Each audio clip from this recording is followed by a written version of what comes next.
Bonjour à tous, c'est les Lucasfilles. Bonjour Claire. Bonjour Aurélie, c'est le mois de septembre, c'est le moment de remettre les enfants à l'école, donc on a une pensée affectueuse et pleine de compassion pour toutes les mamans qui, après 6 mois de confinement, vont pousser un cri de libérer et délivrer en remettant leur enfant à l'école. On ne sait pas pour combien de temps, mais quand même, et pour dire que le confinement nous a peut-être permis de mieux comprendre la psychologie de Leia et d'excuser sa parentalité vis-à-vis, on va dire, de Ben, et de le fait qu'elle ait eu très envie d'envoyer son gamin à l'école, enfin à l'académie de Luke pour s'en débarrasser parce que la pauvre, elle devait plus en pouvoir de son gamin.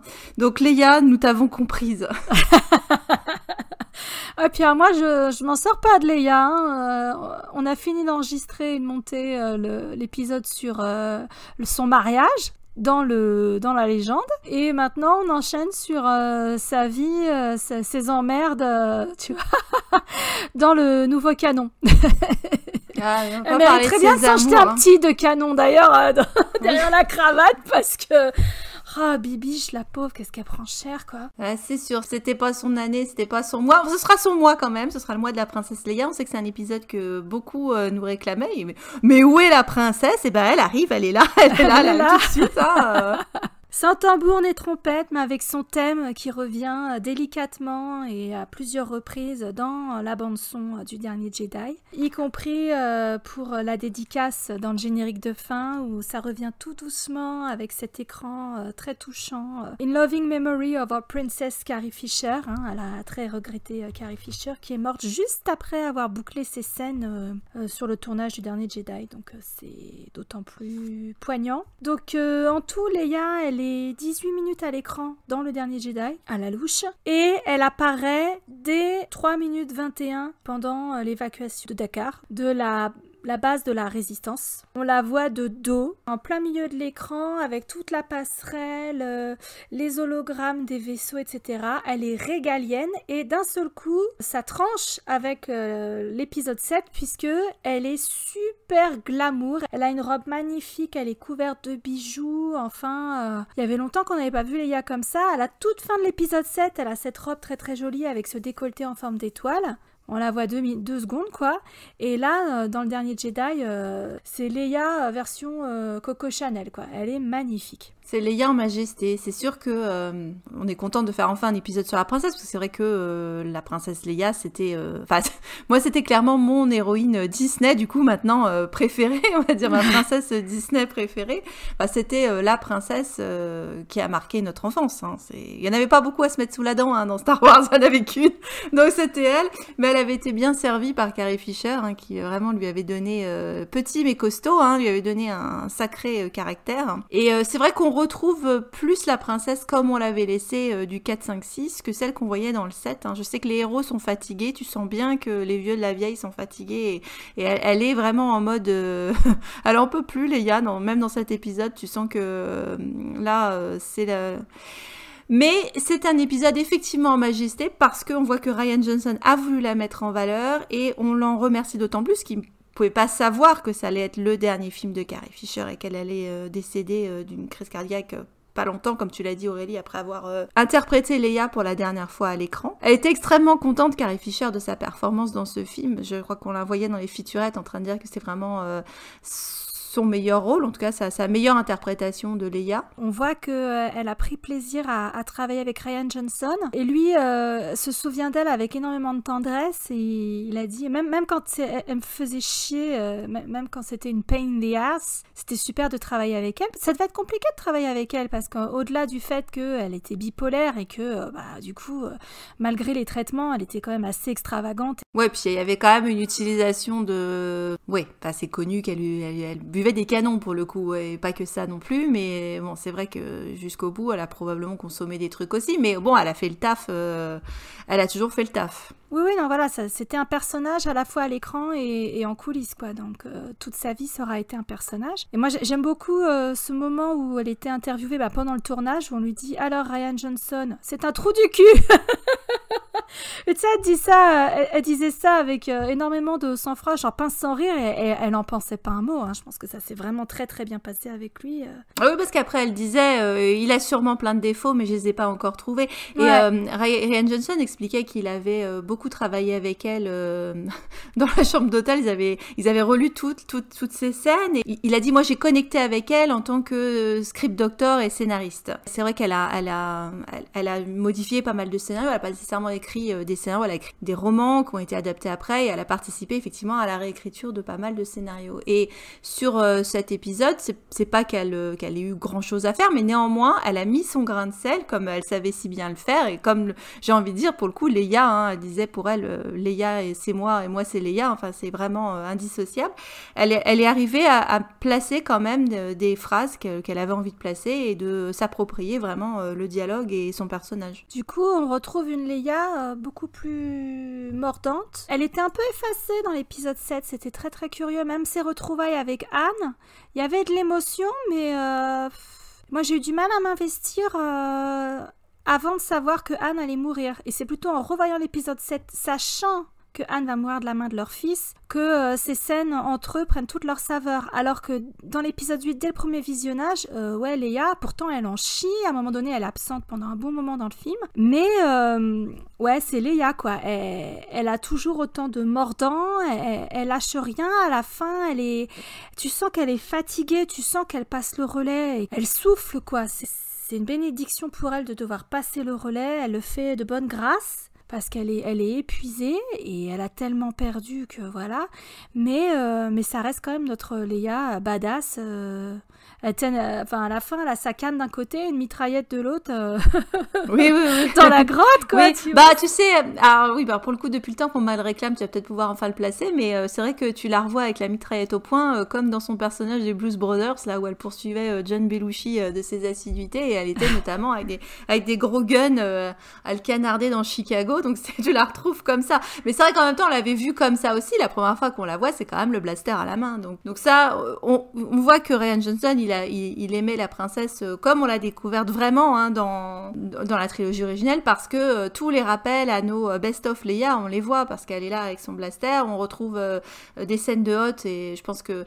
Alors pour le coup, c'est vraiment... Je trouve dans l'Empire contre-attaque qu'elle est la plus haute, hein, elle est d'une beauté. Enfin, les scènes où elle est justement au début, dans la base, et où elle attend le retour de Luke et Anne, on va retrouver ça d'ailleurs dans la scène de Crête, où on trouve vraiment ce rappel-là. Donc c'est bien qu'on ait revu ça, qu'on ait retrouvé tout son punch, comme tu l'as dit, tout son allant. Non, et puis aussi son élégance et sa grande gueule, parce que finalement, il n'y a pas trop de vannes dans l'épisode 7. Et là, en fait, sa vanne à tout va. Enfin, elle commence avec ses 3 PO, elle lui dit « Arrête de faire cette tête, ces 3 PO » et tout. Au moment où Paul lui raccroche le nez en disant « Non, mais si on continue la mission, on va se faire un dreadnought et tout », elle est vénère, elle se tourne vers ses 3 PO, elle dit « Arrête de faire cette tête et tout. Je vais essayer général. » Donc elle est à la fois majestueuse la première fois on la voit, puis d'un seul coup tu retrouves la reine du sas, hein, la reine de la grande gueule. Oui, qu'on voyait pas vraiment dans le 7, t'as raison. Mais dans le 7, elle était en camouflage, hein, littéralement et symboliquement. C'est-à-dire que... Mais aussi le fait, on en avait parlé quand on avait été invité par les Faucons à discuter du réveil de la Force.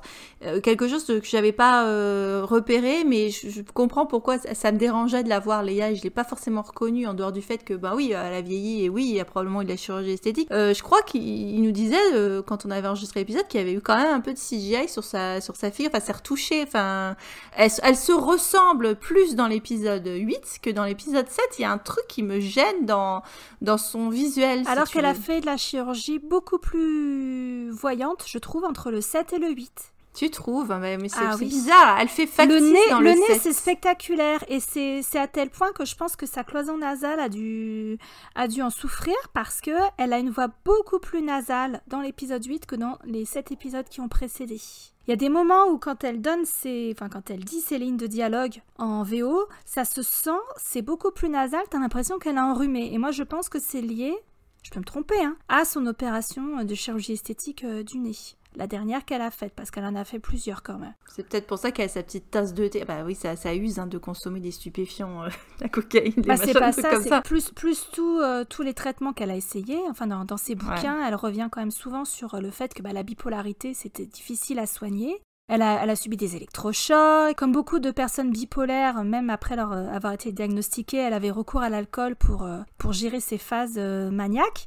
Et aussi dans ces phases dépressives qui sont les plus dangereuses pour l'individu, celles où typiquement ils ont des idées suicidaires et malheureusement parfois ils passent à l'acte, quoi. Donc ça l'a sans doute beaucoup fatiguée, tous ces traitements, et au-delà des chirurgies, des anesthésies, des médicaments, l'alcool, la drogue, enfin beaucoup de bipolaires y ont recours. Dans le documentaire où elle avait témoigné, c'est la première fois qu'elle parlait à visage découvert de sa bipolarité. C'était le documentaire qu'avait fait Stephen Fry, quand lui aussi a fait son coming out en tant que bipolaire, après avoir été diagnostiqué, avoir fait une crise très très grave. Et elle revenait là-dessus, quoi, sur le fait que elle en avait chié, et ça a dû jouer, mais du coup...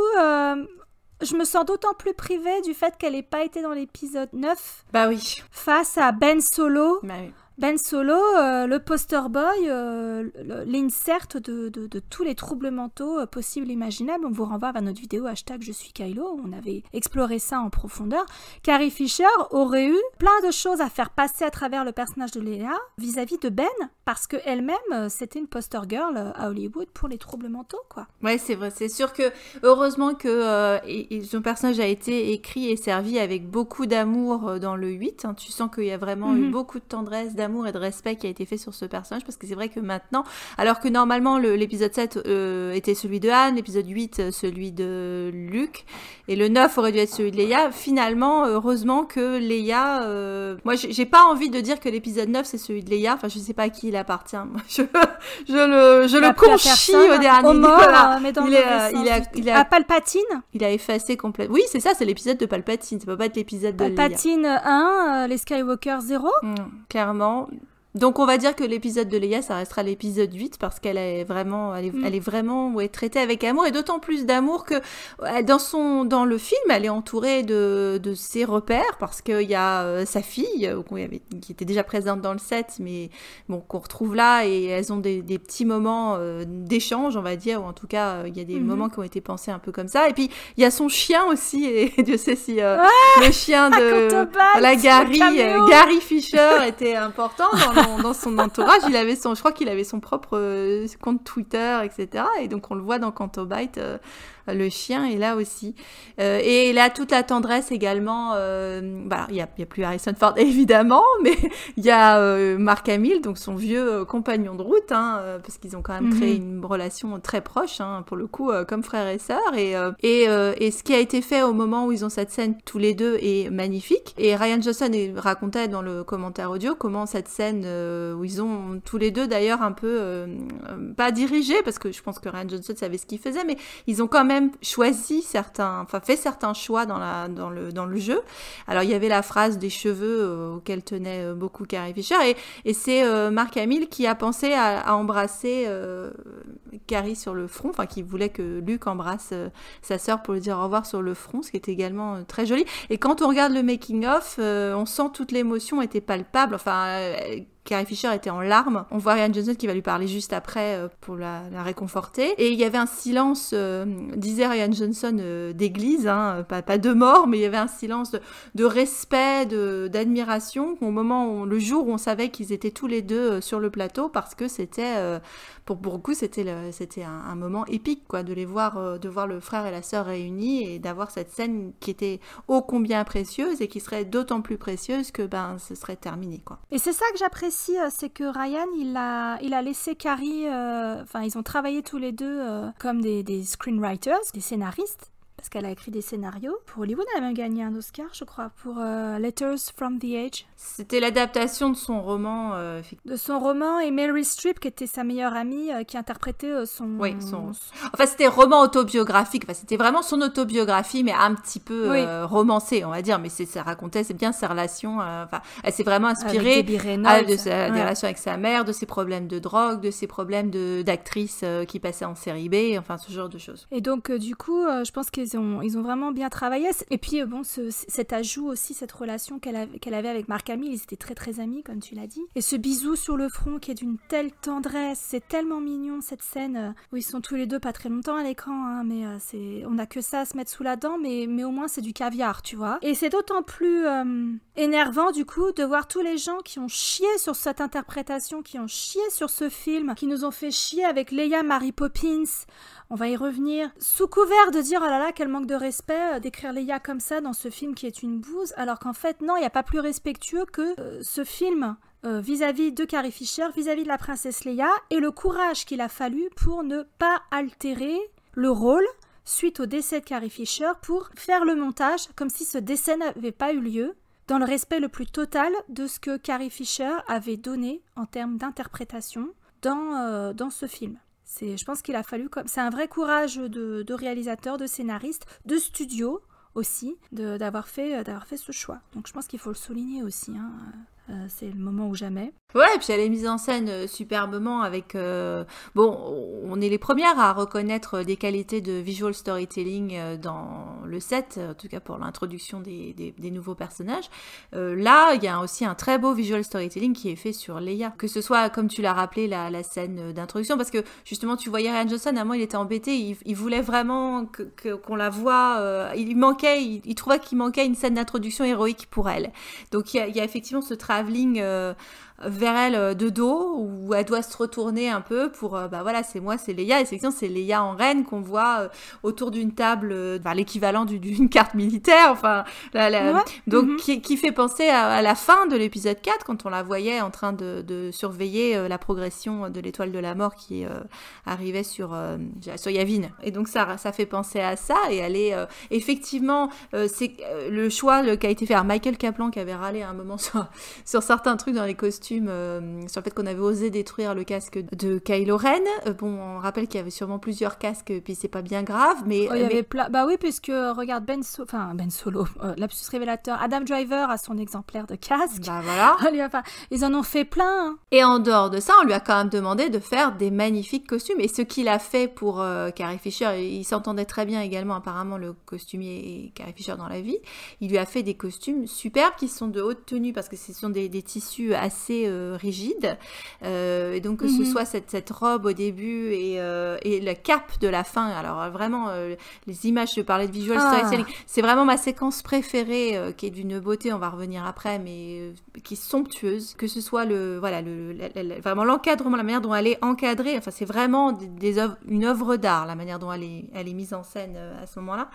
Donc il y a ça, et alors il y a les bijoux qui avaient été réclamés par Leia, parce que Leia elle avait harcelé Rian Johnson en disant « Je veux des bijoux de l'espace, je veux des bijoux de l'espace ». C'est vrai que pour une princesse, elle n'avait pas eu beaucoup de cailloux à se mettre sous la dent. Elle avait eu, à la fin de l'épisode 4, George Lucas, de sa poche, était allé chercher des bijoux. Bon, c'est les boucles d'oreilles et le diadème et puis le collier qu'elle porte, qui sont des conceptions d'un designer suédois, je crois. Et elle avait pas grand-chose à part ça. Arrive effectivement le set où on commence à voir un peu de bijouterie, et donc là, effectivement, elle en a plein. Il y a la coiffure, donc on sait par le dictionnaire visuel la coiffure est une coiffure de deuil par rapport à Anne, donc elle a une coiffure spécifique. Et alors ces boucles d'oreilles, on voit pas forcément tout de suite, mais en fait les boucles d'oreilles sont le symbole de la résistance. C'est-à-dire que sous certains axes, on se rend compte que c'est le petit symbole résistance qui encadre son oreille. Elles font une grande boucle autour du lobe, comme ça. Elles ont une forme très très curieuse, ces boucles d'oreilles. Ouais. Elles sont martelées pour faire le symbole résistance. Elle a des magnifiques bracelets qui font un peu penser d'ailleurs au bracelet alors c'est pas le même design, mais ça rappelle Holdo qui a également ses manchettes. Et donc il y a ces bagues. Alors il y en a qui vont soulever pas mal d'interrogations, parce que c'est vrai que le dictionnaire visuel n'a pas apporté plus de renseignements. Il n'y a pas eu plus de renseignements qui ont été donnés.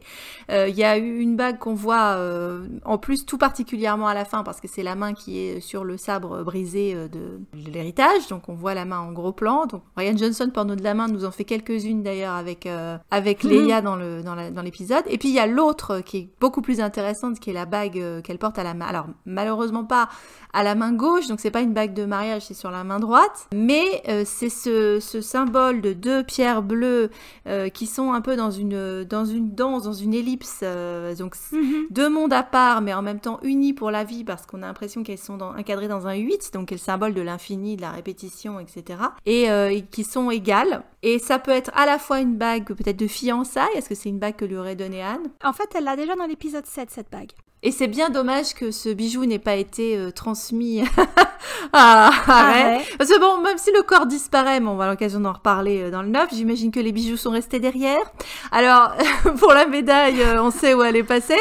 Mais qui s'est-il passé avec les bijoux? Quelqu'un les a-t-il carottés? Y a-t-il eu un crime sur Agile Dans la Class? confusion générale, quelqu'un les a piqués, tu sais. Voilà, bon, en même temps, à quoi servirait cette bague maintenant à quelqu'un qui n'a plus de fiançailles à annoncer? Mais c'est un grand dommage, voilà, parce qu'en plus, c'est vrai que ça représentait également bien le monde Reylo, puisqu'on avait ces 2 forces d'égales qui sont qui sont dans une danse elliptique jusqu'à la fin des temps, et ben voilà, c'est et qui peuvent se contacter d'un bout à l'autre d'un système solaire ou d'une galaxie. Hein. Ah, puis d'autant que dans le même temps que tu vois cette bague, tu as le rappel de plusieurs fois, donc au moins à 3 fois, ce symbole se retrouve autour de Rey et Kylo, puisque tu as les mains tendues l'un vers l'autre, évidemment au-dessus du feu dans la hutte, là.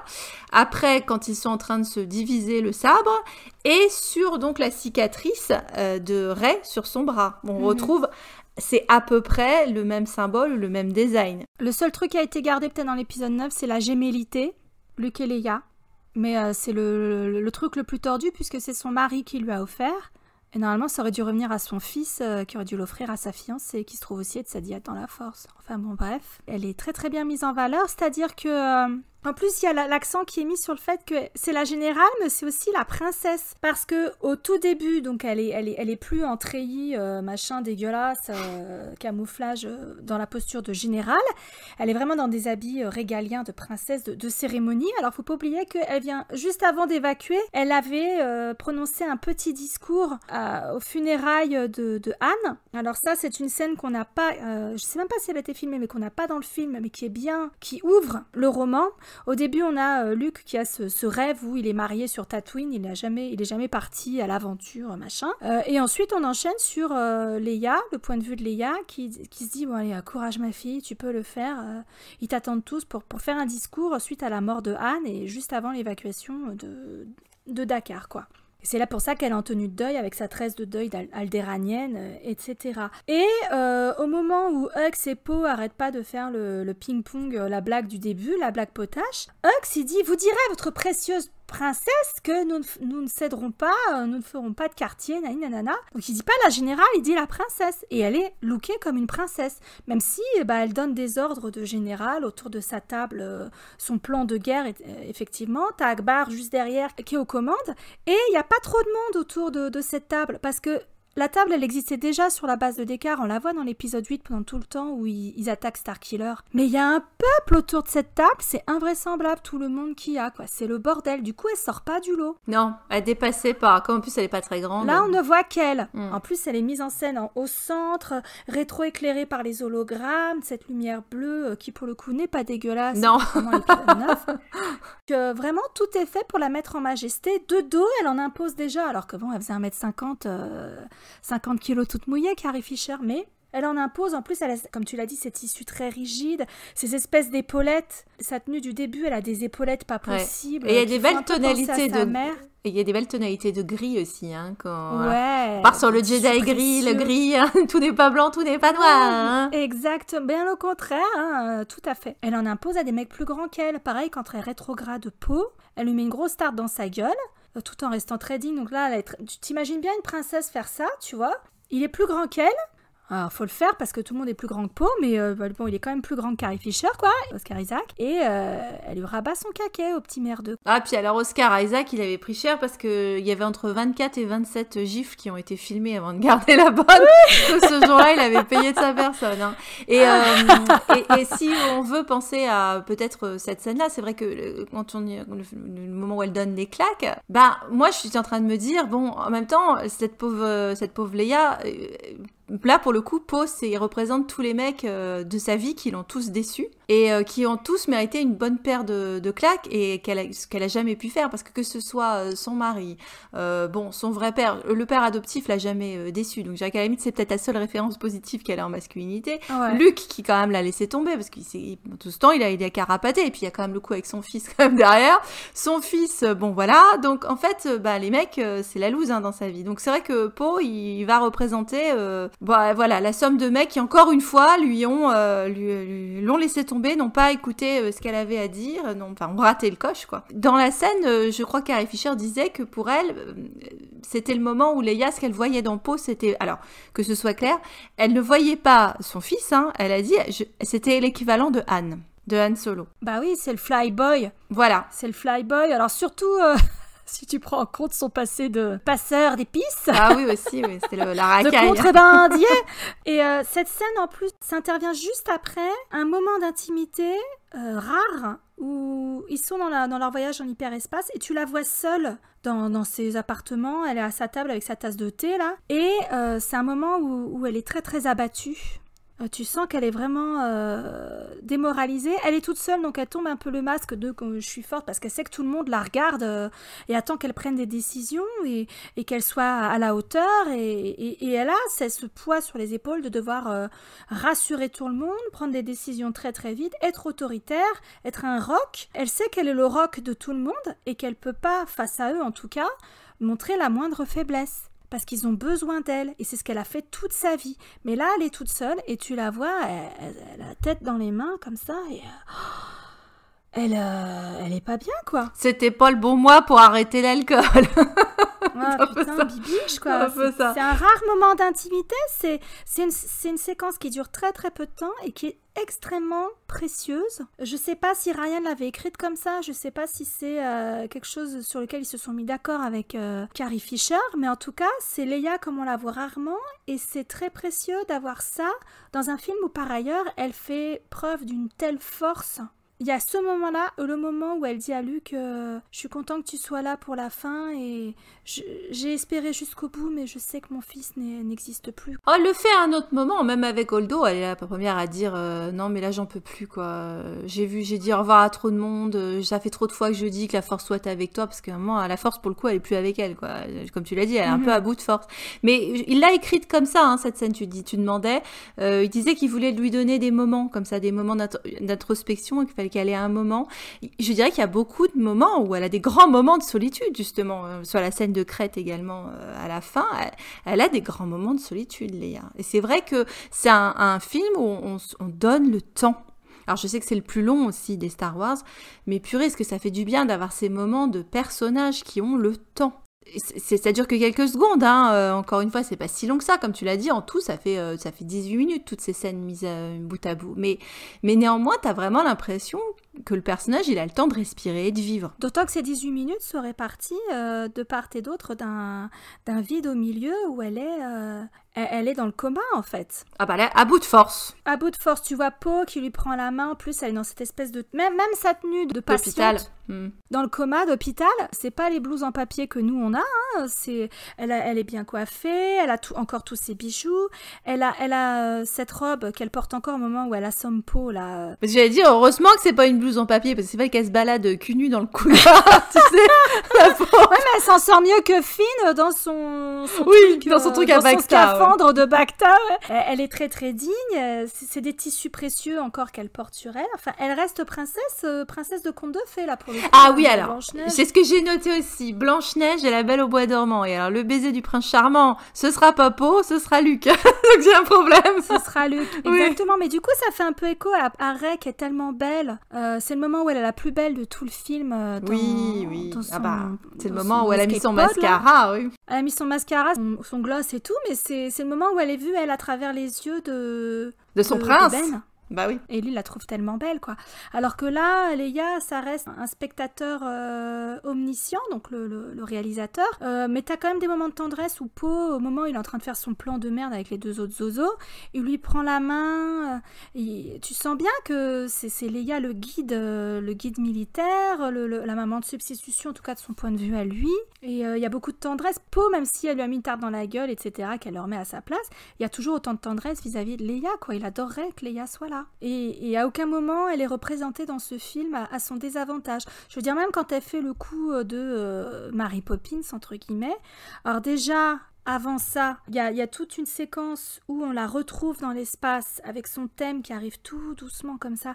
Elle est dans l'axe entre le Radius qui est en dessous et le Suprématie qui est au-dessus. Et elle tournoie dans l'axe, dans l'espace. Donc vraiment, c'est centré sur elle. Et c'est très très bien fait. Et ensuite, effectivement, tu vois sa main. Alors, elle est recouverte de cristaux parce qu'il fait froid dans l'espace. Pas au point de mourir congelée, contrairement à ce qu'on a cru pendant très longtemps, mais ce sont des températures quand même assez froides. Et surtout, elle ne reçoit plus d'oxygène, elle est en hypoxie. Donc c'est surtout ça qui est très très chiant. Elle reçoit des radiations, des machins, enfin tous les trucs auxquels on s'expose dans l'espace si on reste trop longtemps. Oui, mais hashtag ta gueule, c'est magique quand même. Hein. Hashtag ta gueule, c'est magique. Oui, enfin, on peut tenir quelques dizaines de secondes dans l'espace, contrairement à ce qu'on voyait par exemple dans Mission to Mars. Spoiler alerte, hein, quand Tim Robbins ouvre son casque pour que sa femme renonce finalement à lui et rejoigne les autres parce qu'il est mort à l'instant où il ouvre son casque de cosmonaute. Il devient tout congelé, limite à la neige carbonique. Maintenant, on sait que c'est pas vrai. Hein. Ce qu'on voit par exemple dans Gravity, c'est un peu plus proche de la réalité. Il fait froid, mais le problème principal, c'est qu'il n'y a pas d'oxygène. Donc tu meurs pas congelé à l'instant. Par contre, tu meurs par manque d'oxygène. Donc c'est surtout ça qu'il fallait compter. Moi, j'étais là. Alors 10, 15, 20 secondes. Oui. Bon, le cerveau va commencer à se détériorer quand même. Oui, mais bon, voilà, elle est protégée par une bulle de protection par la force, on va dire. Si on doit vraiment être technique. Je pense que c'est plutôt par rapport au montage où il faut se dire qu'au moment où on la voit voler, elle reste pas si longtemps que ça dans l'espace en fait. Faut juste faire gaffe au montage. C'est juste qu'elle a le corps qui commence à se recouvrir de givre parce que elle respire plus, puis il fait froid quand même. Et après, elle vole pas les gars. Elle utilise la force pour se tracter. C'est une force de traction vers le vaisseau. Elle vole pas comme Superman. Ça donne peut-être cette impression-là, même s'il y a quand même des gros plans sur sa main. Tu vois qu'en fait, c'est comme si elle attrapait une corde, comme si c'est vraiment une force de traction. Mais évidemment, tous ceux qui sont foutus du film, ils sont légion. On dit, ouais, elle vole comme Mary Poppins ou Superman. Ils en ont fait des caisses. Mary Poppins, parce que c'est une femme, tu vois. Je pense que jusqu'à présent, ça les a jamais dérangés d'avoir des héros qui volaient dans tous les sens. Mais si c'est une femme, c'est génial. Non, mais c'est une femme. Et même le fait que ce soit Leia, ça les a pas arrêtés. Le fait que ce soit la dernière interprétation, la dernière fois qu'on voyait Carrie Fisher à l'écran, ça les a pas arrêtés. Donc ça donne quand même un profond manque de respect vis-à-vis du personnage. Donc finalement, Leia, c'est juste une gonzesse, quoi. Ah bah c'est sûr qu'il y avait un paradoxe dans cette scène, parce que c'est vrai que au moment où on est allé voir le film, Carrie Fisher était décédée, voilà. Et donc c'est vrai qu'au moment où tu as l'explosion, je pense que la plupart des gens pensaient que ça voulait dire que ça y est, c'était la fin de Leia, elle était morte et ça réglait le problème par rapport à la disparition malheureuse de l'actrice. Et donc c'est vrai que je pense que la plupart des gens s'attendaient pas à ce qu'elle revienne derrière, quoi. Et c'est vrai que du coup on avait une actrice qui était décédée mais qui allait continuer l'aventure, tandis que tu avais le personnage, lui, le personnage continuait à survivre du coup. Donc cette scène, peut-être dans l'exécution il y a des maladresses, mais en l'ayant revue, je me demande toujours ce qui justifie que ça ait fait rire les gens. Enfin, je pense pas que les gens y rigolaient. Parce qu'ils l'avaient jamais vu dans Star Wars, etc. Et bon, on peut faire ça avec la Force, et puis je ne sais quoi. Bon, c'est peut-être pas forcément la chose la plus heureuse qui a été faite dans le film, on va dire. Moi, j'irais plus intéressée par ce qu'on avait déjà dit dans Holdo, c'est-à-dire le fait que ça préfigure, que ce soit une annonce de ce qui va se passer après avec la manœuvre Holdo, avec le passage du cuirassé. Bon, le fait qu'il y ait la musique de Leia fait passer beaucoup de choses, le thème de Leia fait passer beaucoup de choses. Bon, c'est surtout aussi parce que il y a la scène juste avant, et puis en plus elle, comme tu dis, elle est dans le coma juste après. Enfin, on n'en fait pas non plus une Captain Marvel qu'elle va après te massacrer l'ensemble de la flotte, quoi. Elle a juste repris conscience le temps de se ramener au vaisseau, parce que pareil, ils nous ont fait chier avec l'histoire du sas. C'est un sas normal, c'est-à-dire il y a une entrée, une sortie. C'est Leia qui active les portes des deux sas. Et juste avant que... Enfin, on la voit mettre la main sur le hublot, et elle a les yeux ouverts, et elle regarde Finn ou Poe ou Connix, je sais plus lequel, est juste derrière le hublot. Donc elle est consciente à ce moment-là. Et elle perd connaissance au moment où il la recueille et la met sur un brancard, et elle perd le bracelet qu'elle utilise pour... voilà, pour le bracelet qui permettra à de rester en contact avec Rey. Voilà, exactement. Il tombe par terre, et c'est là que Finn le ramasse et a l'idée de déserter, quoi. Ouais, bah ça c'est le côté... passage de relais, et bon, d'habitude on blague beaucoup sur la question de porno de la main chez Rian Johnson. C'est vrai, quand on parle de gros plans de la main chez Leia, c'est pas exactement le même sens. C'est vrai qu'il y a surtout le passage, elle passe la main, littéralement. Donc il y a le fait de transmettre. Et il y a une autre chose qu'elle représente, c'est la lumière, mais on va en parler après. Mais tu vois, tu t'es tout de suite allé sur Mary Poppins, j'ai envie de dire, ce qui se passe avant est beaucoup plus important, parce que ce sera quand même la seule scène, du coup, malheureusement, ce sera la seule scène qu'on aura entre Leia et son fils. La mère et le fils. C'est vrai que ça a un goût un petit peu amer, jeu de mots avec la mère aussi, aujourd'hui, parce que ce qui s'est passé après dans le 9 est très problématique, parce qu'on pourra un petit peu parler de la maternité. Mais par contre, la scène d'avant est formidable pour les deux arcs de personnages. Ah oui, c'est magnifique ce qui se passe entre elle et Ben. Que pour le replacer, il faut garder en tête que juste avant, Ben, enfin Kylo si vous voulez, puisque c'est Kylo à ce moment-là, mais bon, on va dire que c'est quand même Ben, vient de se faire réprimander par Snoke, qui vient quand même de le traiter de gamin avec un casque, et qui vient donc de bousiller son casque, pour bien montrer qu'il n'est pas un gamin en colère, ce qui est très paradoxal. Et donc, du coup, il est quand même dans une situation donc psychologiquement fragile, où ce qu'il essaye de montrer, c'est, non, je me suis détaché de ma famille, je vais te montrer ce que je suis capable de faire, je suis pas un gamin. Et donc, il part, sabre au clair, plutôt, avec son vaisseau, à tournoyer comme Anakin à droite à gauche. Il va frapper au cœur. Alors là, pour le coup, t'as partir en Agrippine Néron, il n'y a pas d'inceste, mais bon, sur le fait l'idée d'aller déjà pilonner le Radius, donc vraiment c'est à l'intérieur, puisque quand il tire, ça va exploser un des hangars où il y a les pilotes. Ah oui, il passe les défenses du Radius et exactement. Il longe les baies d'atterrissage, enfin, ouais. Il sait que sa mère... Il passe les défenses. Voilà, il passe les défenses, il sait que sa mère est là, de toute façon il le sait, et elle en prend conscience au moment où il passe donc derrière la baie, le poste de pilotage, la passerelle, et donc c'est marrant, c'est intéressant ce qui est fait aussi quand elle prend conscience que son fils est là, parce que la caméra à ce moment-là, le plan est sur la poitrine de Carrie Fisher, de Leia, ouais. Et le plan remonte à ce moment-là sur son visage, la caméra remonte sur son visage, où tiens, il y a mon fils derrière. Mais on avait c'était pas du côté gauche, mais il y avait quand même la poitrine, ça a un sens si tu veux. Quand on sait qu'en plus, dans le même temps, t'as Rey qui est en train de goûter aux joies du lait vert de l'île d'Acto. Il y a quand même à ce moment-là un certain nombre de conjonctures qui sont en train de se faire, ou d'axes qui sont en train, donc de Rey qui est en train de se poser des questions sur sa sexualité, la maternité, etc. Mais t'as Luke qui est en train de traire t'as la sirène quand même, donc il y a la maternité qui est très présente dans le même temps, si tu veux, dans le même truc. Et bon, c'est pas pour rien qu'on a appelé cet épisode le mal de mer. Et donc, à ce moment-là arrive ce moment de suspense, en sachant que c'est jamais facile à tourner ces scènes quand ils sont dans des cockpits, parce que vraiment, c'est là que t'as intérêt à avoir un talent d'acteur, parce que t'as pas grand chose comme siège pour jouer. Tout autour, t'as tous les techniciens, les trucs, et t'es censé réagir à rien, quoi, puisqu'il y a rien, donc tu te débrouilles tout seul. Et là, ce qui se passe entre Adam Driver et donc au montage avec Carrie est absolument superbe, parce qu'on voit ce moment d'hésitation où, alors pour quelqu'un qui a tué son père, on le rappelle, il se pose la question, je vais tuer ma mère. Il n'en est pas capable, donc ce qui se passe sur le visage est formidable, encore une fois. Et puis à ce moment-là, on a quelqu'un d'autre derrière, les deux assistants, ailiers, ouais. Voilà, ces ailiers qui pilotent, parce qu'ils n'ont pas ce genre de dilemme, ils n'ont pas ce choix cornélien à faire. Et au moment où il prend conscience qu'on vient d'abattre sa mère, tu sens que ça lui a pas plu quand même qu'on tue maman. Et qu'il accuse le coup. Oui, il est pas content. Tu vois la détresse sur son visage.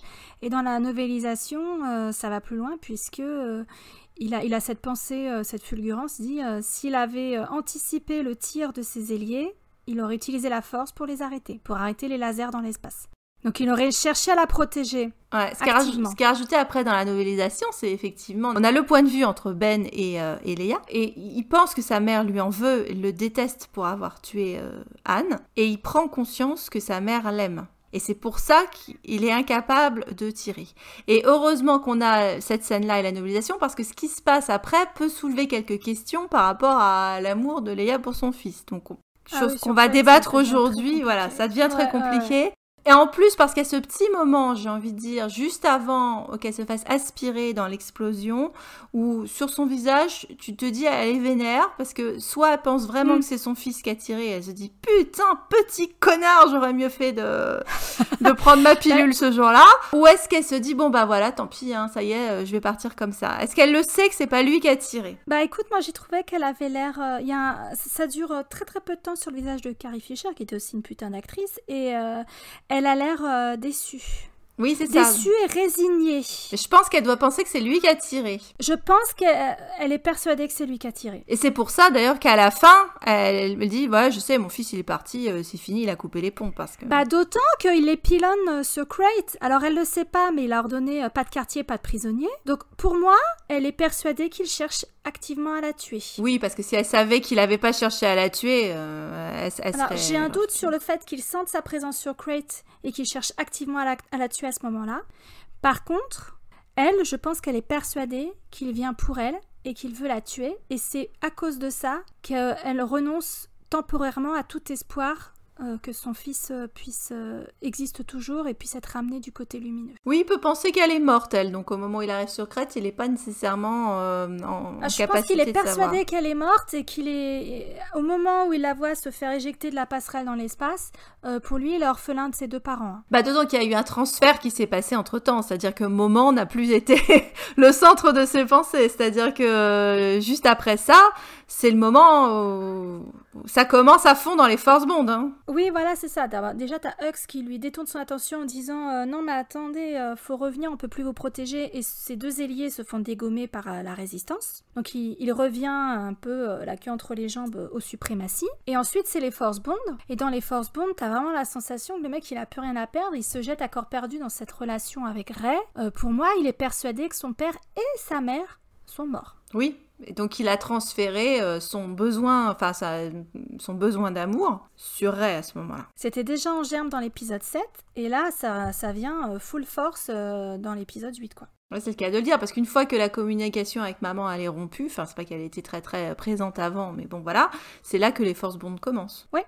C'est ça. Disons que ce qu'il a avec sa mère, c'est ce que Leia pouvait avoir avec son frère ou Luke avec son père, c'est-à-dire un lien dans la force, mais il faut quand même être à proximité de la personne, proximité géographique, et ça n'a absolument pas l'intensité de ce qu'il partage avec Rey. Ça n'a strictement rien à voir. Comme elle a dû mourir pendant quelques secondes, et lui après il est reparti dans le vaisseau, donc pendant ces quelques secondes où elle s'est fait éjecter dans l'espace, il a cru qu'elle était morte, et c'est la seule information qu'il a en fait. Je pense. Et puis juste après ça, donc j'avais dit il y avait t'as la sirène qui se faisait traire, mais je crois que juste après ça, il y a également, on voit le nid de Porg hein, avec la séquence de pêche. Donc il y a c'est présent aussi cette histoire-là. C'est vrai que ça joue. Ou juste avant, j'ai oublié. Mais en tout cas, il y a ça qui intervient aussi bien les mamelles de la thalasirène que la maman porc en train de protéger ses bébés dans le nid juste à côté de Rey. Puis un petit peu plus tôt, il y a aussi la façon dont elle parle de Rey avec Finn. Finn demande mais comment Rey va nous retrouver maintenant qu'on est au milieu de nulle part. Et c'est là qu'elle lui montre son bracelet avec le tracker. Et lui, il identifie la technologie, j'ai oublié, machin, hein, et elle lui dit c'est pour éclairer son chemin, donc le chemin de Rey, vers la maison. Donc elle se considère déjà, elle et la résistance, comme la maison de Rey. Oui, puis si tu pars sur l'éclairage, on va partir sur justement la lumière, le phare, la lanterne, hein, parce que Leia, c'est vraiment... Alors je sais bien que Luke, c'est lui qui a le nom qui signifie la lumière, mais Leia, dans cet épisode, c'est elle la lumière. Que ce soit dans les allusions à... Même dans la fameuse phrase d'Holdo, nous sommes l'étincelle qui machin. Donc en fait, c'est Leia, hein, l'étincelle et la lumière. Elle est mise en lumière de plein de façons, que ce soit au début avec la lumière bleue, avec le jeu de lumière sur Crète à la fin, où elle est dans elle est entre ombre et lumière, mais il y a ce moment qui est vu depuis l'intérieur de la base, où elle est nimbée de rayons. D'ailleurs, ça reprend un peu, t'as un peu l'impression de retrouver le symbole des Jedi, d'ailleurs, avec elle au milieu, comme cette lame qui est avec, tu vois, tous les rayons autour, etc. Et elle porte ce bracelet qui est un bracelet lumineux, qui sert de lumière pour retrouver Rey, même si c'est Rey dans la novélisation qui est considérée comme la lumière principale dans la Force, mais dans cet épisode, clairement, c'est Leia la lumière. Quand elle est dans l'espace, au milieu de toute cette obscurité du vide sidéral et des débris de vaisseaux, etc., et sa robe très très sombre, tu ne vois que son visage et sa main qui sont, comme je l'ai dit, recouverts de givre, mais du coup ça réfléchit la lumière, et elle a l'air beaucoup plus blanche, mais pas cadavérique. Ah, c'est une petite allusion à Twilight, ça, tu vois, c'est juste parce que c'était un vampire. Voilà, c'est ça, voilà. Cristalline.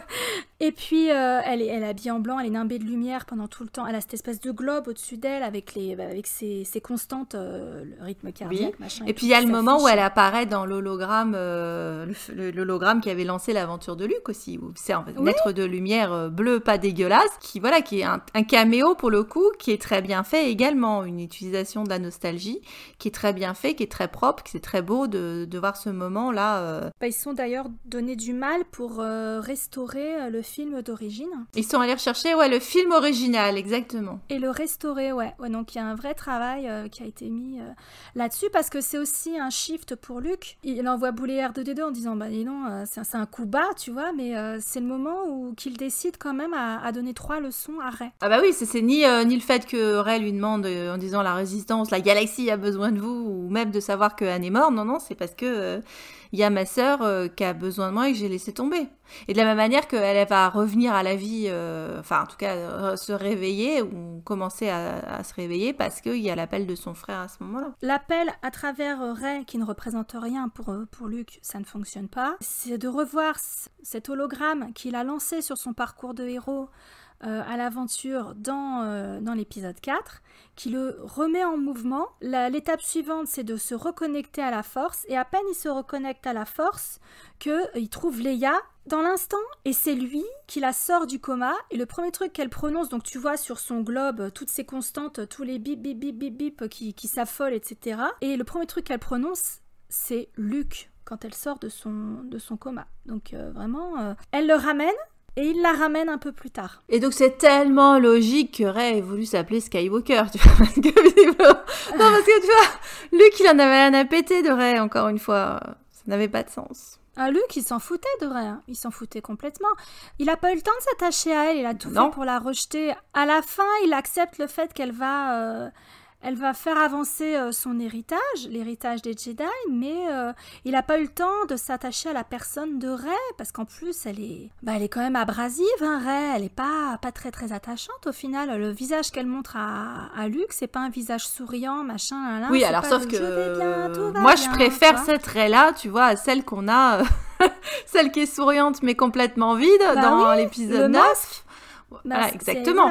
Le masque, son masque social, le masque qu'elle renvoie à Finn, qui la connaît pas vraiment, à Poe, à la Résistance, même devant Leia, quoique Leia, quand elle se trouve dans l'épisode 7, elle lui fait un câlin, Rey, elle est en train de pleurer, tu vois. Elle est sans phare, sans le masque, mais je te dirais qu'elle est sans le masque seulement avec les Skywalker. Avec Luke, avec Ben, Anne, il la calcule tout de suite, ça match entre eux, et puis avec Leia qui la prend dans ses bras et qui la considère un peu comme sa fille. C'est pas pour rien qu'elle dit qu'elle est la maison de Rey. C'est que dans son cœur, Leia, elle a déjà adopté Rey au début de l'épisode 8. Pourtant, elles se sont côtoyées quelques jours, le temps que Rey prenne une douche, qu'il calcule les coordonnées, qu'il les rentre dans le faucon et qu'elle se barre pour chercher Luke. Elles se sont pas côtoyées beaucoup en fait toutes les deux entre le 7 et le 8, donc mais ça a vraiment matché. C'est une mère de substitution pour Rey et elle en a conscience. Leia en a parfaitement conscience. J'allais dire aussi, c'est que le moment où t'as le lien de force qui se crée entre Luke et Leia, la force, elle est au turbin quand même, parce que c'est le même temps où t'as Kylo à poil quand même. Je tiens à le dire, c'est tout. Je veux que la force, ce soir-là, elle avait du taf. Attends, déjà, je suis en train de faire un plan mythique, là, entre Rey et Kylo. Il faut en plus que mes deux jumeaux déglingos, ils arrivent à se reconnecter. Alors, non. Pauvre force. La Force, elle a sorti les rames et elle essaie de connecter tous les Skywalker ancien ou à venir. Hein. Alors, on peut plus non plus aller à bout de force aussi, la force. Mais on aura l'occasion d'y revenir sur un épisode futur. Donc... Mais c'est vrai que tu as raison de dire que Leia, c'est la lumière, parce qu'au moment où elle se rend compte que personne ne va venir les sauver, donc ils sont dans la mine, tout est fermé, tout est dans l'obscurité, mais tout est en clair-obscur, mais elle, tu as raison, elle est tout le temps baignée de lumière.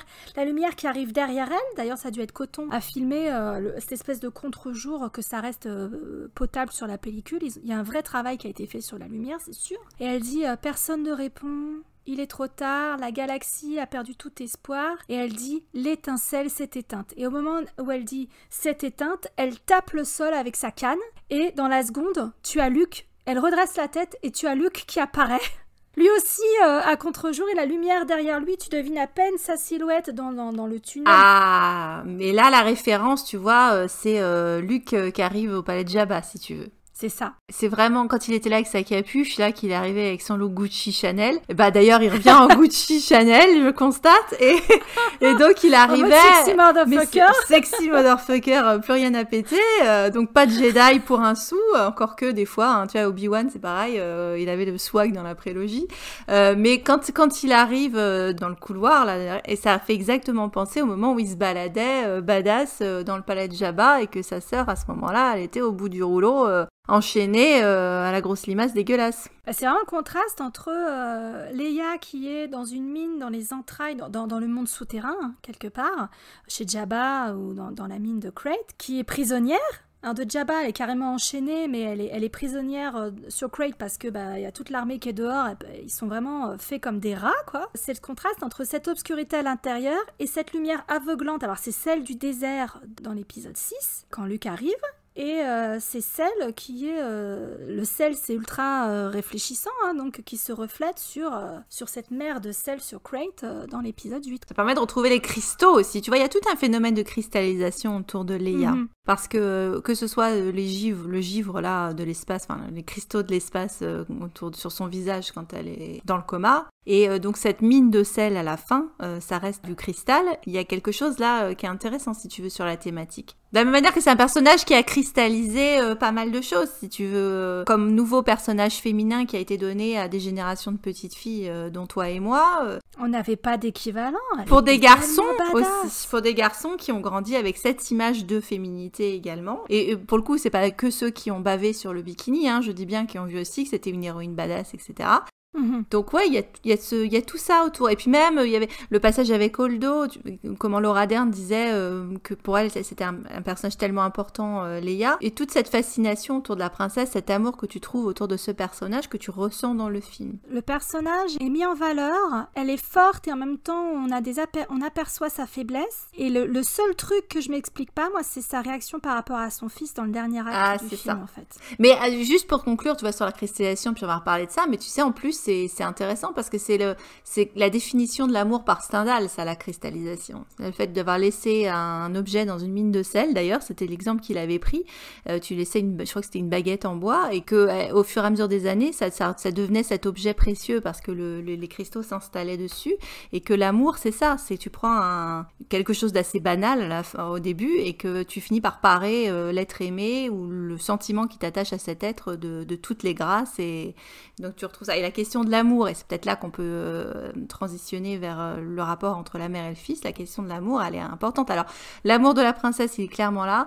L'amour entre la mère et le fils qu'on entreaperçoit dans la scène du Radius, il était là. Et c'est après que, malheureusement, à cause de l'épisode 9, on est obligé de le dire comme ça, mais bon, c'est vrai qu'il y a eu beaucoup de choses qui sont rentrées, qui ne sont pas complètement du fait de J.J. Abrams et de Chris Terrio, parce que sûrement, si Carrie Fisher avait été présente, elle n'aurait pas accepté que ça se passe comme ça, elle aurait probablement mis son grain de sel en part sur crête sur le fait que non, le rapport entre la mère et le fils n'aurait pas dû se passer ça, et au lieu d'avoir des scènes à la con avec Rey ou je ne sais qui, t'aurais dû avoir une scène entre la mère et le fils. Et ce qu'on a, du coup, comme scène entre la mère et le fils, moi, je ne comprends pas cette scène sur l'étoile de la mort. Je vois pas en quoi c'est une magnifique scène maternelle, je ne la comprends pas et je ne l'accepte pas, je dirais, parce que qu'est-ce que ça apporte? Il faut donner tout le crédit à Adam Driver pour rendre ça vaguement émouvant dans sa réaction, mais explique-moi comment dire à ton fils Ben est crevé juste après, ça lui fait du bien, ça le sauve ou ça signifie que t'aimes ton fils, quoi. Surtout quand t'as pas décroché ton téléphone depuis des années, quoi. Je comprends pas, quoi. Juste pour dire Ben, oui c'est mon nom et alors? Quand tu lis la novélisation, c'est encore pire parce que Ben va rentrer à la maison, ça veut dire qu'il va mourir. Et elle est ok avec ça, donc ça tient pas la route. Mais c'est vrai que dans le dernier acte de l'épisode 8, t'as l'impression qu'elle en a plus rien à foutre de son fils, quoi. Elle frémit quand Luke lui dit « Je suis venue l'affronter, mais je ne peux pas le sauver ». Et c'est après qu'elle lui dit « J'ai essayé de garder l'espoir envers un contre tout, mais je sais bien que mon fils est parti, mon fils a disparu. » Et au moment où elle dit le mot « disparu », t'as sa voix qui chevrotte un peu, quoi, qui vacille, et c'est là qu'il la rassure en lui disant personne n'est jamais parti. Il lui donne les dés et c'est en touchant sa main, hein, c'est là qu'elle se rend compte que Luke est une projection. Ah, il touche pas sa main normalement. Justement, Ryan Johnson disait que Mark Hamill faisait très attention à ce qu'il n'y ait pas d'interaction de la main au moment où il lui mettait les dés. Mais à un moment donné, elle referme les doigts et moi j'avais l'impression qu'elle touchait la main de Luke. Ben normalement non. Elle le regarde, elle est hyper choquée. Au début, je croyais que c'était à cause des dés, mais à mon avis, c'est parce que elle sait que il est pas là en fait. Bah, elle l'a pas senti au moment du baiser, c'est ça que je comprends pas, parce qu'à la mesure où il prend le temps de l'embrasser, bien vu que ça faisait pas bouger un poil, si tu veux, quand il l'embrassait, je sais pas, c'est assez curieux du coup. Non, je pense qu'elle sait que c'est une illusion, hein, qu'il est une projection. Hein. Est-ce qu'elle attendait pas son fils quand même, dans le moment qui est si beau, où elle est en train d'attendre, là, comme la vigie,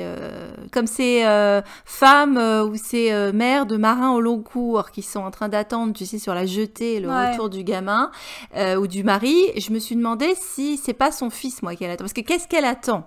Normalement, toute l'équipe, elle est là. Hein. Ils sont tous à l'intérieur. Elle attend qu'il y ait la secours. Non, elle attend de voir arriver les troupes. Sauf qu'ils n'ont pas encore donné le code. Parce que c'est après qu'elle dit donnez mon code perso. Ils vont venir si vous donnez mon code perso. Faites un appel à la galaxie, etc. Et du coup, je me demande si elle n'est pas en train d'attendre qu'ils viennent. Mais alors du coup, pourquoi elle y va pas après? C'est la question, si tu veux. Je sais pas. Au-delà du fait que c'est une très belle introduction, parce qu'en fait, t'as la planète Crate. En fait, il va du plus grand au plus petit. D'abord, la planète Crate, c'est la première fois qu'on la voit de près, parce que jusqu'à présent, on voyait juste un croissant blanc, et ensuite, on avait l'impression qu'elle était bleu marine, en fait, la planète, ou indigo. Et puis ensuite, donc là, on voit qu'elle est blanche. Ensuite, on a la plaine de sel. Ensuite, on a le front de mine, cette espèce de falaise dans laquelle est creusée la mine. Ensuite, on voit que la porte, elle est légèrement entrouverte en bas. Et ensuite, on voit qu'il y a Leia avec ce rapprochement magnifique. Et comme tu l'as souligné, ce costume sublime avec ce col. Enfin, vraiment, elle est magnifique. On voit les renards de cristal qui se précipitent. Et ensuite, je pense qu'elle aperçoit les TIE Fighters. Et elle parle dans son comlink et a dit, fermez la porte, ils arrivent. Mais je pense que c'est son fils qu'elle attend quand même. Parce que, je vais te dire pourquoi, parce que ça fait penser à la scène de Hot où elle est en train d'attendre Luke et Anne qui sont sortis. Et le moment où ils disent, non mais princesse, on est obligé de fermer parce que sinon là on va tous congeler, donc on est obligé de fermer la porte.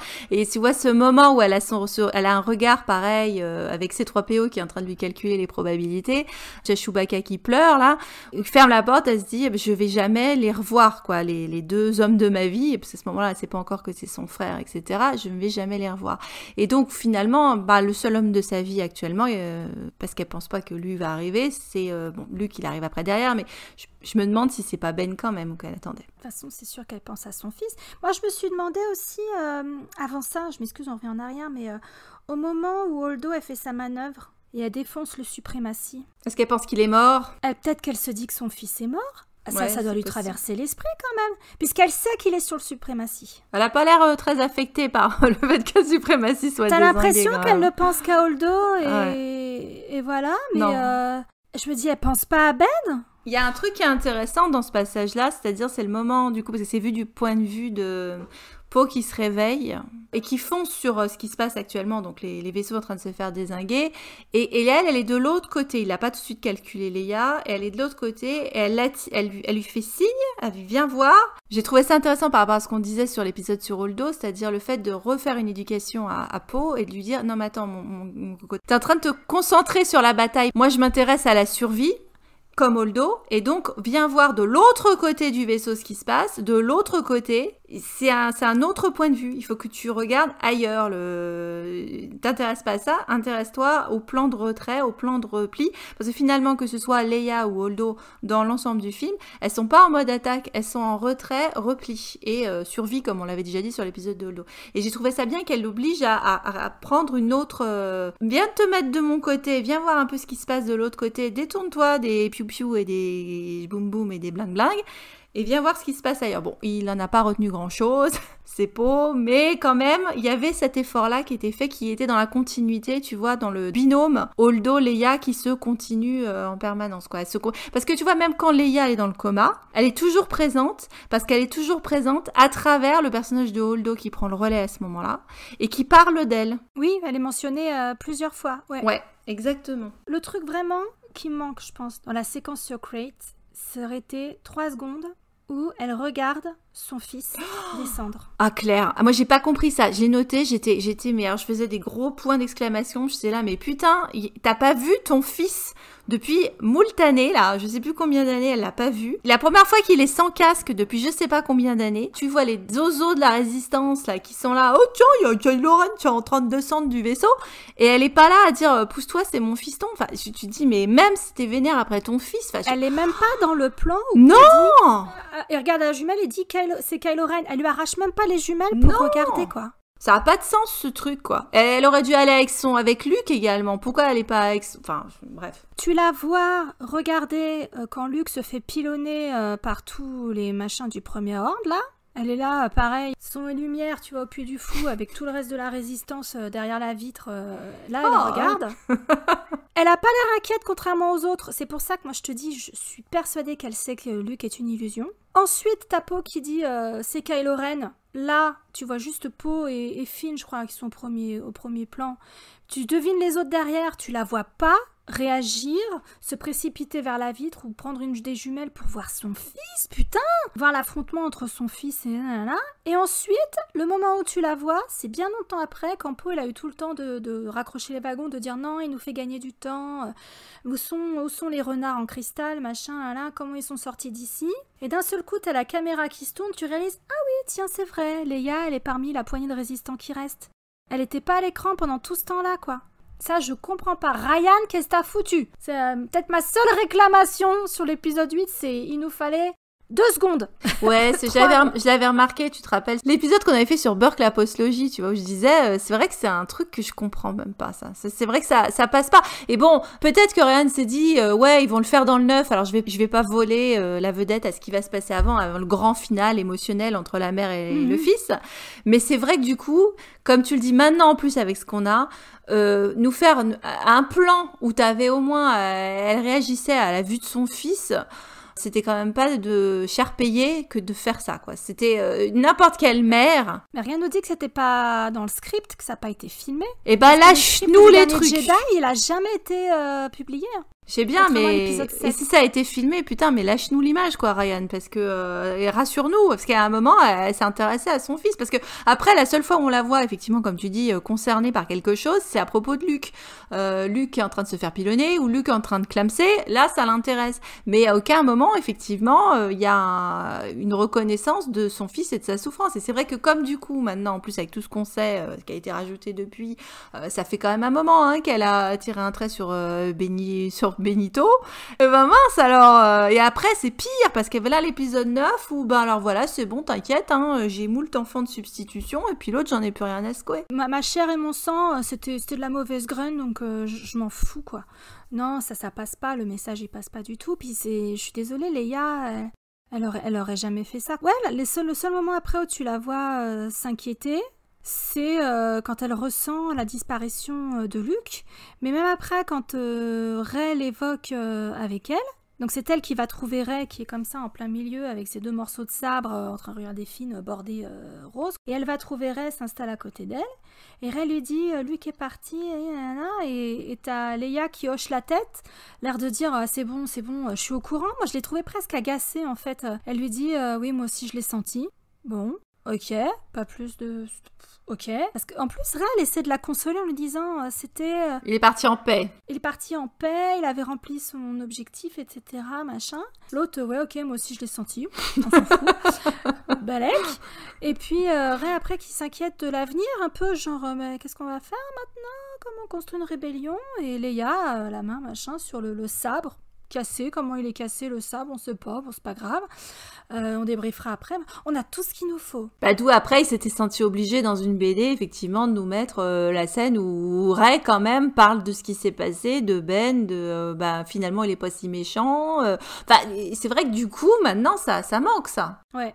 Ça manque d'autant plus que déjà quand tu regardes l'épisode 8 tu dis j'aurais bien aimé avoir ces 3 secondes qu'on évoquait tout à l'heure, minimum. Mais alors, à la lumière, forcément, de ce qui s'est passé ensuite, s'il avait tourné cette scène, il l'aurait mise dans le montage. Enfin, je sais espérer, mais bon. C'est vrai que, on en parlait avant, moi que Anne et Leia n'aient pas été de bons parents, entre guillemets, pour ce que ça veut dire, parce que on est toujours les parents qu'on peut être pour ses enfants. Pour moi, c'est pas un problème, je trouve ça même mieux, tu vois, à la limite, ça m'aurait gêné que ce soit une hagiographie mais c'était des parents merveilleux, c'est juste que leur fils était un connard fini, tu vois, c'était une erreur de la nature. Donc au moins... On n'a pas été surprise. Non, déjà, on voyait bien qu'ils avaient c'était quand même des gens qui étaient quand même un petit peu dysfonctionnels à la base, puis avec tout ce qu'ils ont traversé, je veux dire, bon, tu savais bien que ça allait partir un peu en cacahuète, et puis c'est beaucoup mieux d'avoir face à toi, de voir justement, puisque si on considère que c'est aussi des histoires qui sont là pour nous apprendre des choses, enfin, qui sont des histoires d'apprentissage pour nous, c'est pour te montrer que c'est pas facile d'être parent, et que même les plus grands héros, ils peuvent avoir des difficultés, et en plus, ça explique ce qui est arrivé à ce pauvre Ben, quoi, et effectivement, il a des parents qui ont raté le truc, quoi. Qui ont raté le truc. Et qu'est-ce qu'on en fait après? Et c'est là que l'épisode 9 aurait été bien. Mais sauf que maintenant, ce qu'on en fait après, c'est écoute, non seulement on n'a pas été très positif dans la petite enfance de cet enfant, on l'a laissé tomber à l'adolescence, et puis vraiment une fois qu'il a été perdu pour la France, on s'en est plus occupé du tout. Qu'est-ce qu'on est censé retenir de l'épisode 9? C'est si tu as un enfant trisomique ou handicapé ou qui a des troubles mentaux, délinquant, haut potentiel, bipolaire, qui a fait des conneries, qui est allé en prison, etc., en fait, tu tires une croix sur lui, tu t'en cherches un autre, hein? Adopte un enfant, voilà, tu en adoptes un autre, ou alors tu prends un chien, je sais pas, mais en tout cas tu fais une croix dessus, hein, c'est pas de ta faute, même si c'est en partie de ta faute, écoute, tant pis, hein, c'est la vie, hein, il avait qu'à être plus solide. Non mais, c'est inadmissible comme message. Enfin, je veux dire que Leia n'ait pas été une mère parfaite et que certains de ses échecs aient contribué à faire de Ben Kylo Ren. C'est un fait. Qu'elle ait gardé espoir longtemps et qu'à un moment donné, en fonction des éléments qu'elle avait à sa disposition, elle ait perdu l'espoir en un éventuel retour de son fils et la lumière en lui, ça se comprend. Mais de là à nous sortir ce discours nauséabond dans l'épisode 9, non. Non, franchement, même avec le décès de Carrie Fisher et ils ont dû faire avec les rushs qu'ils avaient, etc., ça ne justifie pas ce qu'on nous a balancé dans l'épisode 9.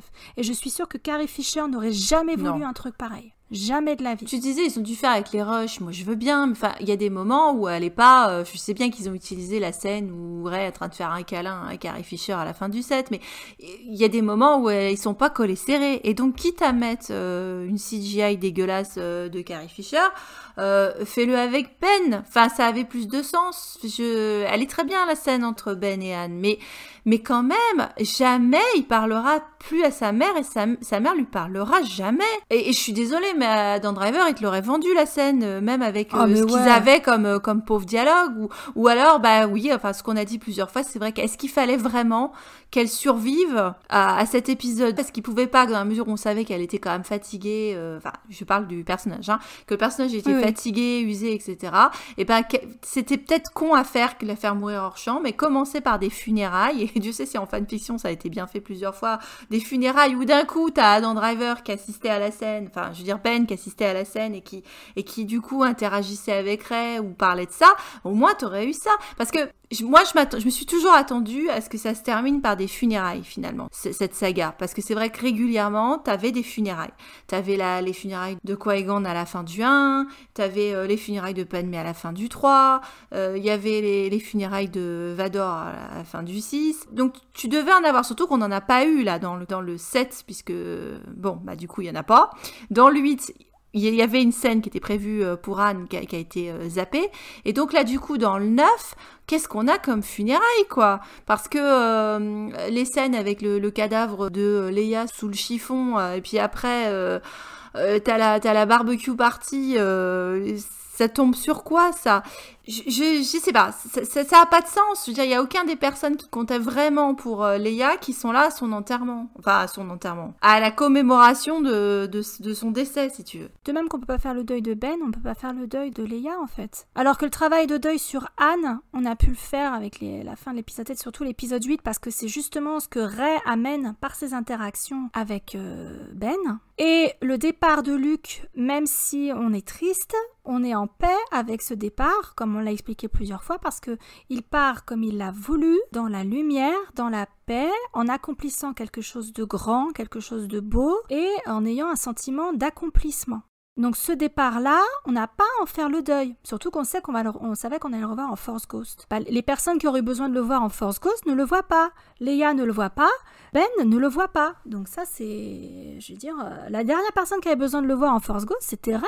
Rey, on s'en foutait. Elle n'avait pas besoin de Luke. Elle n'a jamais eu vraiment besoin de Luke. À la limite, il y avait plus besoin d'elle que l'inverse. Ouais, et puis tu disais, Luke qui meurt dans la lumière, Leia, elle meurt dans la grotte, dans l'obscurité.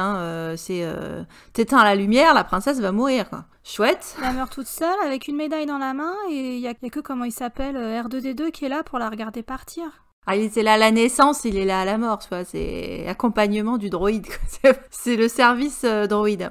Mais c'est ce que tu dis, c'est vrai que personne n'a fait son deuil, parce que personne n'en parlera. Enfin si, on va dire qu'il y a les funérailles. Parce que c'est vrai que du coup, ils nous ont collé des funérailles à la fin du 9. Avec ces putains de sabres. C'est avec les putains de sabres. Sauf que, tu vois, là pour le coup, si tu conclus la saga, ces funérailles en question, elles auraient dû être suivies d'un moment de joie. Comme dans le 6, les funérailles de Vador. C'était les funérailles de l'aspect corporel de Vador avec la renaissance spirituelle d'Anakin, qui devenait un moment de joie, avec en plus la teuf, je suis désolée, je vais dire Yob Nub, hein, moi je n'aime pas la nouvelle version, donc il y avait quand même la teuf après chez les Ewoks, et c'est vrai que tu partais dans la joie et l'allégresse. Bon. Et là du coup, ben, la teuf barbecue party, ils te la mettent avant, enfin puis bon, elle est pas particulièrement joyeuse, vu que toi t'es encore en train d'être sur ton siège en train de dire mais il est mort, man, et t'as pas encore compris ce qui se passait. Et puis après, donc dans l'enterrement de ces sabres. Alors je tiens à dire qu'encore une fois, enterrer ce sabre-là en disant que t'es en train d'enterrer Luke, non, parce que ce sabre n'est plus à Luke,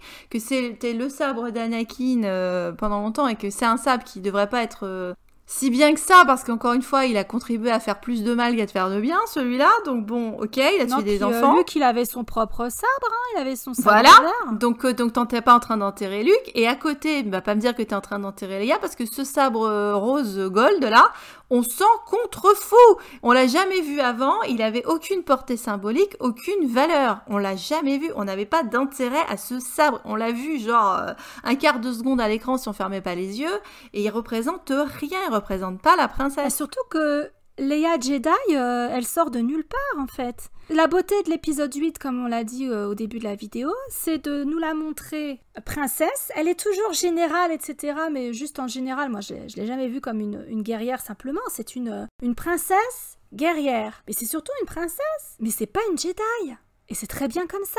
Une femme politique, c'est une diplomate. Quand il faut, elle a recours à la force parce qu'elle a quand même grandi, enfin en tout cas travaillé dans une structure militaire. Donc elle peut être générale, elle peut avoir les deux casquettes, mais pas Jedi. Ça, c'était la partie de Luke. Leia, elle en avait rien d'autant qu'elle avait déjà enterré la partie de Jedi, justement, quand elle a dit non, je veux pas être un Jedi. Alors, j'aime pas, encore une fois, hein, cet arc-là, j'aime pas cette histoire, je la trouve débile. Mais officiellement, elle a enterré cette carrière de Jedi pour choisir son fils. Même si, encore une fois, bon, hein, c'est mal foutu. Donc, si elle a choisi son fils, eh ben, expliquez-moi pourquoi il faut continuer son destin de Jedi, puisque oui, il faut crever son fils. Ben, c'est super, c'est bien, c'est joli comme représentation de la maternité, encore une fois. Aïe, aïe, aïe, aïe. C'est ça le problème, c'est que du coup, on n'a aucune idée claire de quel type de mère est Leia. Bah si, c'est la maman de Rey, c'est la maman de la résistance. C'est la maman de la résistance, voilà. C'est une telle maman pour la résistance. Même là aussi, elle va être déçue par l'ensemble de ses gamins, parce que quand elle demande à l'ensemble de la galaxie de venir pour elle, personne ne vient. Mais quand tonton Lando dit, les gars, va y avoir une pool party, j'ai sorti les merguez, venez, venez nombreux. Tu vois, quand il est là, il a fait péter la disco, et ben tout le monde vient. Ouais. C'est irrespectueux à plus d'un niveau, ce film. Enfin, je veux dire, par rapport à Leia, le 9.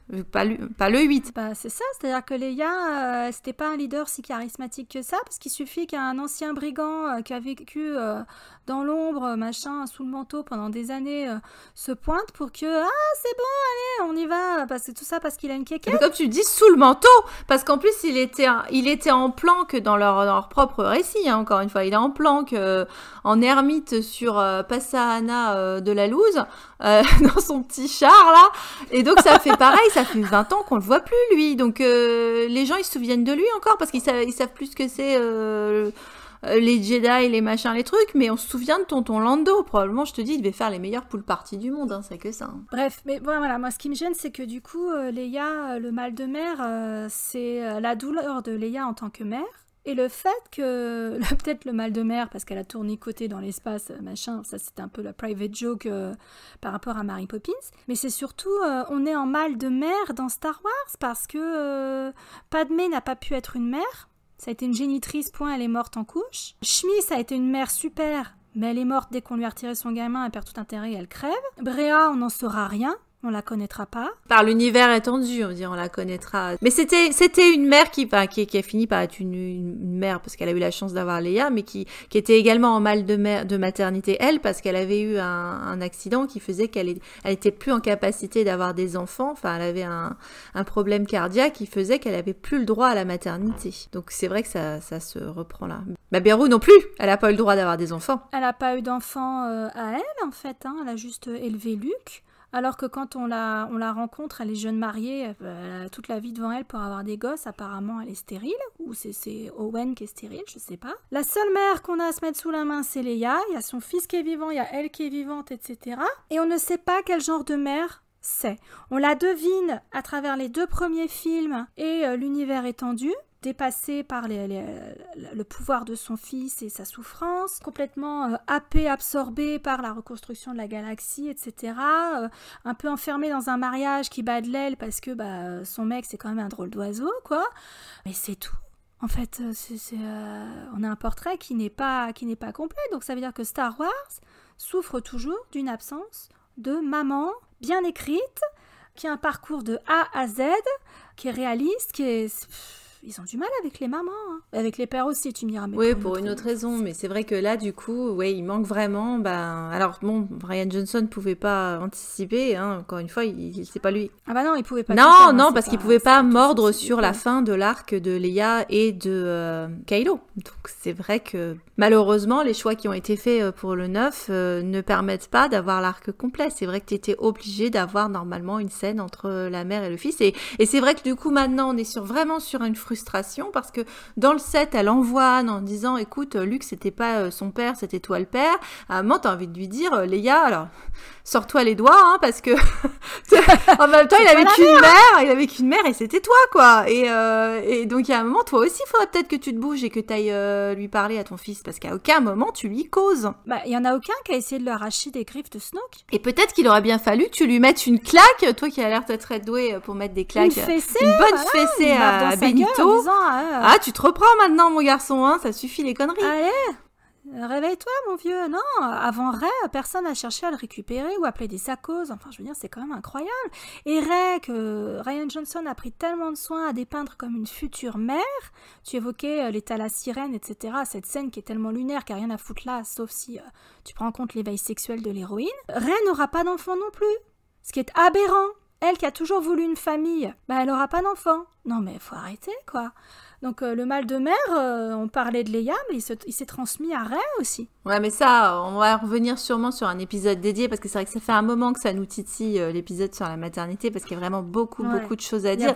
Et quand on dit qu'il y a un problème sur le traitement des femmes dans Star Wars, c'est notamment autour de la question de la maternité. Alors non, une femme n'est pas que pour enfanter, qu'on soit clair, on n'est pas en train de dire que chaque fois que tu as une femme, il faut qu'elle ait un enfant. Il y a plein de façons d'être mère. C'est pas des utérus ambulants. Voilà, parce que t'as des mères adoptives, effectivement, également dans Star Wars, donc tu n'es pas obligé de procréer, et puis tu peux être dans d'autres relations, mais néanmoins, c'est quelque chose qui est important, qui est traité et qui est abordé dans cette série, et donc puisqu'ils ont mis la question de la maternité dedans, voyons comment c'est fait, et discutons-en, parce qu'il y a un certain nombre de problèmes, carrément, à soulever. Donc on espère que cet épisode sur Leia vous aura plu, surtout à celles et ceux qui l'attendaient depuis un moment. Il y aura encore plein de choses à dire sur la princesse Leia, mais je pense qu'entre le bouquin et cet épisode, on a déjà couvert pas mal de choses, et comme on vous l'a un petit peu teasé, on va faire un épisode sur la maternité dans Star Wars. On reviendra bien sûr sur la figure de Leia, c'est essentiel, donc voilà, restez bien dans les parages pour ça. D'ailleurs, on a dit que Leia était à bout de force dans cet épisode, nous-mêmes d'ailleurs, nous sommes à bout de force, pas loin d'aller sortir également notre seau pour aller vomir. On aura le mal de mer aussi, ça tangue, tout ça, il y a de l'hypoglycémie, tout ça. On va aller prendre notre thé ou notre rhum, l'un ou l'autre, on va aller choisir notre truc. Et donc on va vous dire, voilà, et on va vous dire au mois prochain pour une très riche heure du dernier Jedi. À très bientôt.